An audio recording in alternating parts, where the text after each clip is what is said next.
Today we're looking at something, well, something a bit disturbing that you sent us. And it's something we've probably all done. Exactly. You walk outside on a weirdly warm day in January, and the first thing you say is, "Oh, isn't this weather nice?" But this seemingly innocent thought is actually a pretty dangerous psychological phenomenon.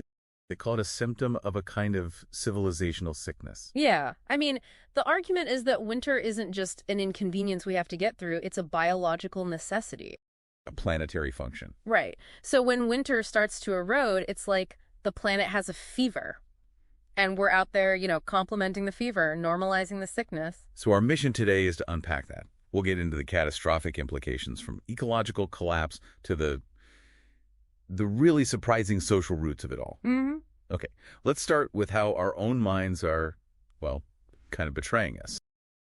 It boils down to a concept called shifting baseline syndrome. Which originally came from fisheries science, right? Exactly.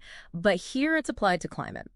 And it basically explains why it's getting so hard to remember what normal winter even felt like. So how does that work? Well, what's fascinating and a little scary is the speed of it. Researchers analyzed millions of social media posts about temperature, and they found that our sense of what's a remarkable temperature, what feels extreme, it declines incredibly fast. In some cases, just 2 to 8 years. We basically stop measuring today against, say, the stable climate of the 20th century. And we start measuring it against last year. Yeah. Or the year before. Exactly. It's the boiling frog analogy in real time. We just don't notice the water getting hotter, so the societal alarm bells just don't ring. So while our baseline is shifting psychologically, the physical reality is shifting even more violently. Where do the sources say this causes the most immediate damage? In the snowpack.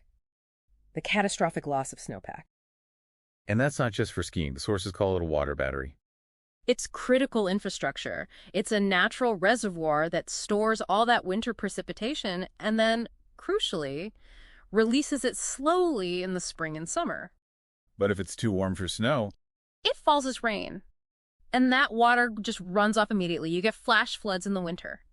Nothing is left in the battery for the summer. Which leads directly to catastrophic drought and fires in August. That nice January day has a direct cost. And the lack of cold does more than just mess with water, right? It collapses entire ecosystems. That's right. We lose what they call the killing frosts. These are essential. Okay, give me an example. The sources point to the mountain pine beetle outbreak in British Columbia. A few warm winters in a row meant the cold never got deep enough to kill the beetle larvae.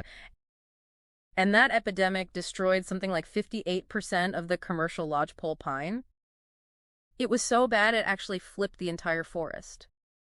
What do you mean, flipped it? It went from being a massive carbon sink, something that absorbs CO2, to a massive carbon emitter as all that dead wood just rotted.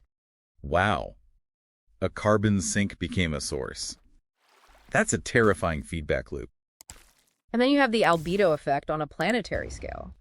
Less white snow means less reflection, which accelerates Arctic warming, which thaws permafrost, which releases methane. It spirals. So if we connect all this to the bigger picture, the sources make a pretty provocative argument. They say the very ability to call the warming nice is a form of privilege. A vacation from climate reality is the phrase they use. And they root this in systems like colonialism and racial capitalism. Help me connect those dots. Well, the argument they lay out is that these socioeconomic structures ensure that while more affluent populations, mostly in the global north, are insulated enough to enjoy a mild day, the real consequences, the pollution, the environmental racism, are pushed onto marginalized communities. Creating what they call sacrifice zones. Exactly, like Cancer Alley in the U.S.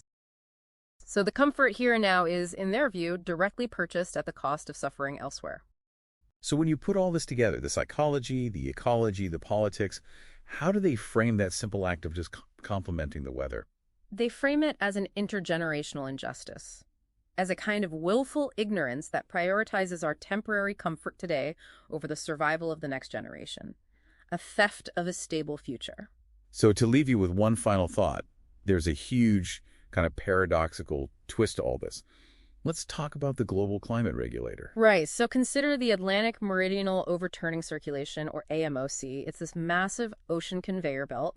And the sources are saying that the very ice melt caused by these nice warm winters is starting to jam it up. It's slowing it down. And if it collapses while it's triggered by global heating, the paradox is it would cause a severe, catastrophic cooling in Northern Europe. How severe? I mean, we're talking about potential winter temperature drops of up to minus 50 degrees Celsius in some places, while at the same time completely disrupting monsoon systems that billions of people in Africa and Asia depend on for food and water. So the nice warm day now Is tied directly to a potential catastrophic freeze in the future.